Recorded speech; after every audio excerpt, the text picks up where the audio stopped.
Assalamualaikum warahmatullahi wabarakatuh. Jumpa lagi dengan saya di Abil Maiwa Channel. Jadi teman-teman, channel ini adalah merupakan channel pendidikan tempat kita berbagi tentang aplikasi pendidikan Microsoft Office serta tips dan triks komputer.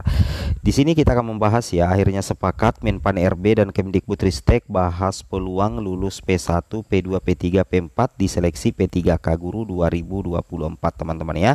Yang mana di sini ada informasi yang kami dapatkan dari JPNN.com dan tentunya nanti juga ada informasi dan antara pertemuan FGP PNS juga teman-teman dengan Dirjen KTK Prof Nunuk terkait peluang lulus bagi P1, P2, P3, P4 di seleksi P3K Guru 2024. Jadi ini ada dua informasi sebenarnya tapi sebelum kita lanjut, bagi rekan-rekan yang baru pertama kali menemukan channel ini, jangan lupa tekan tombol subscribe dan aktifkan lonceng notifikasinya agar setiap hari teman-teman bisa mendapatkan update informasi terbaru teman-teman seputar perkembangan P3K Guru.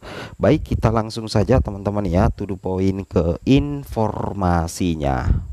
Nah, di sini kami sudah dapatkan informasinya. Menpan RB dan Mendikbudristek bahas pengisian formasi CPNS dan P3K 2024. Di sini katakan sudah sepakat. Jadi ini terkait dengan pengisian formasi baik CPNS dan juga P3K 2024. Dan tentunya ini terkait dengan peluang lulus guru honorer baik itu P1, P2, P3, P4 di seleksi P3K Guru 2024. Yang mana di sini kita ketahui informasinya, Menpan RB teman-teman Menpan RB Abdullah Azwar Anas dan Mendikbudristek Nadiem Makarim sudah sepakat soal pengisian formasi CPNS serta P3K 2024 untuk tenaga pendidik yang mana kesepakatan itu terjadi dalam pertemuan dua menteri, Menteri Anas dan Menteri Nadiem di kantor Kemenpan RB teman-teman Hari ini dengan Pak Nadiem membicarakan bagaimana pemenuhan ASN baik P3K maupun PNS jabatan guru dan dosen. Ini langsung dikatakan oleh Menteri Anas.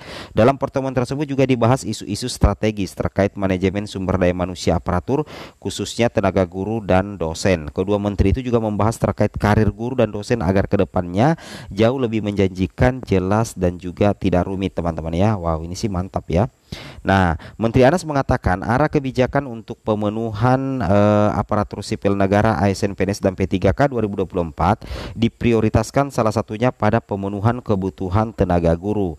Kemenpan RB pun sudah menerima usulan formasi guru dari instansi daerah untuk pengadaan tahun ini teman-teman Sebagaimana upaya pemenuhan 1 juta guru ASN yang diusulkan oleh Kemdikbudristek selaku instansi pembina guru Kemenpan RB telah menyusun beberapa breakthrough kebijakan seleksi guru nasional. Wow, tentunya dengan adanya pertemuan teman-teman antara Menteri Anas dengan Menteri Nadiem itu membahas upaya pemenuhan 1 juta guru ASN di tahun 2024, yang mana sudah ada strategi dari Kemenpan RB untuk kebijakan seleksi guru nasional di pengangkatan P3K Guru 2024. Tentunya ini menjadi kabar baik untuk P1, P2, P3, P4 terkait peluang lulus nantinya di seleksi P3K Guru 2024. Kemudian di sini breakthrough ini telah berhasil meningkatkan tingkat keterisian formasi guru menjadi di atas 78% dari yang sebelumnya ada di kisaran 58%. Pada kesempatan yang sama, Nadiem Makarim menuturkan pemerintah terus berupaya untuk menyempurnakan tata kelola guru dan dosen melalui peningkatan kompetensi, kemudian distribusi kesejahteraan hingga pengembangan karir. Kami ulik berbagai masukan-masukan untuk mengelola ASN PNS maupun P3K terutama guru dan dosen di Indonesia, termasuk bagaimana agar karir serta kesejahteraan mereka terjamin. Ini langsung dikatakan oleh Menteri Nadiem. Nah, untuk lebih jelasnya di sini juga ada pertemuan antara FGP PNS dengan Dirjen KTK membahas terkait dengan P3K Guru 2024 dan tentunya membahas peluang P1, P2, P3, P4 lulus menjadi ASN P3K tahun ini. Simak penjelasan dari Prof Nunuk teman-teman langsung saja. Assalamualaikum warahmatullahi wabarakatuh. Ada bicara itu informasi kok dikembalikan, padahal ada P1 yang sudah lulus, karena P1 ini dulu pada saat masuk oleh guru kepala sekolah itu tidak berdasarkan perhitungan kebutuhan yang benar. Sehingga misalnya, kemudian ada guru bahasa Indonesia itu ada yang ngelamar masuk dulu, nanti dikasih bahasa dan lain. Ada sejarah masuk dulu, ada bahasa Indonesia, ada matematika masuk dulu, bahasa IPA. Jadi yang penting ada dulu. Nah, sekarang kalau ternyata itu jadi kayak penyakit akut gitu, numpuk, dan kita harus mengurangi satu-satu.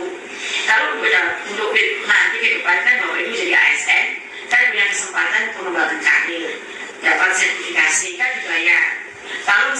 masing-masing aja, tidak di tempatnya yang benar, kan nggak bakalan satu ratio berapa senti, karena nggak linear kan Bu. Jadi itulah makanya kita sedang menata sesuai dengan undang-undang 20%. Jadi kalau ada, kok bisa dia yang muda yang diterima, kami kan datang dari Madinah untuk masuk dokumen. Dia yang baru udah diterima, kami yang lama-lama belum. Ternyata dia dan dia itu jurusannya beda. Misalnya dia TIK, ya dia TIK, buka formasinya orang baru nih TIK. Nah di sini itu nggak ada yang TIK, maka yang tadi guru yang itu untuk menguji politik itu nggak ada kewenangan di beda. Yang politik itu akhirnya di Dirjen Bawaslu. Dan disitulah nanti pergerakan guru itu akan terjadi, karena data politik itu adalah sumber untuk menghitung kebutuhan. Misalnya kalau kunci, ya udah kalau itu masuk aja ke sekolah, nggak usah di politik, tetap beliau akan melakukan itu. Jika masuk, lalu kita hitung nggak ada guru di sekolah itu, ternyata ada manusianya, kita akan sampai repot. Jadi politik itu penting untuk mengetahui sebenarnya secara nyata itu berapa jumlah kita, berapa tunjangan yang harus diberikan, berapa kebijakan-kebijakan yang bisa ambil, misalnya data. Saya harus mengenal nanti kita sebenarnya saya terakhir Jawa Timur ya. Saya ya. Maaf saya udah selesai karena luasnya di jadi makanya ya kita harus tetapkan yang adil, siapa dulu yang masuk, dibuatlah peraturan siapa dulu gitu. Ini beda tempatnya dengan dulu berdiri masyarakat. Ini khusus disiapkan untuk mengganti guru-guru yang pensiun supaya para sekolah dinas pendidikan tidak merekrut guru baru. Karena begitu masuk ke Kapolri itu jadilah honor, belum serti, dan dia akan jadi beban baru untuk disajikan. Karena kita tahun ini punya visi untuk menyelesaikan semua kemudian jabatan yang belum serti melalui program sertifikasi akselerasi, di mana tidak lagi perlu menempuh pembelajaran, tapi semua pengalaman Bapak Ibu itu diakui, tinggal menempuh 9 SS secara belajar mandiri. Siapapun yang ada di Kapolri boleh ikut. Jika kami sudah menghapus syarat NPTK, sehingga punya NPTK boleh asal di Kapolri, itu yang sekarang akan kita selesaikan tahun ini. Nah kalau masih ada lagi, misalnya ada guru pensiun, lalu dimasukkan lagi karena memang itu tidak kami siapkan, maka masuklah guru-guru honor yang ya untuk yayasan. Masih selalu ada ruang, karena bagaimanapun itu hak setiap guru untuk mengembangkan diri. Apa lagi Bu Asna? Ini tentang PPI Prajabatan. Ya, jadi saya juga melihat komentar orang-orang yang guru-guru dalam jabatan yang merasa saya anak emas dari diri, pasti baca ya semua. Ya memang dia anak emas ya, memang karena guru-guru yang pensiun itu tidak bisa digantikan oleh Bapak Ibu. Jadi perlu dipahami bahwa aklimnya itu beda antara guru yang ditata sekarang. Sekarang Bapak Ibu itu sudah jadi guru, hidayatnya sudah punya kelas, ya kan? Ada yang umurnya segini, ada yang umurnya sudah 59, yang akan pensiun tahun depan. Setiap tahun kita itu pensiun 60 sampai 70.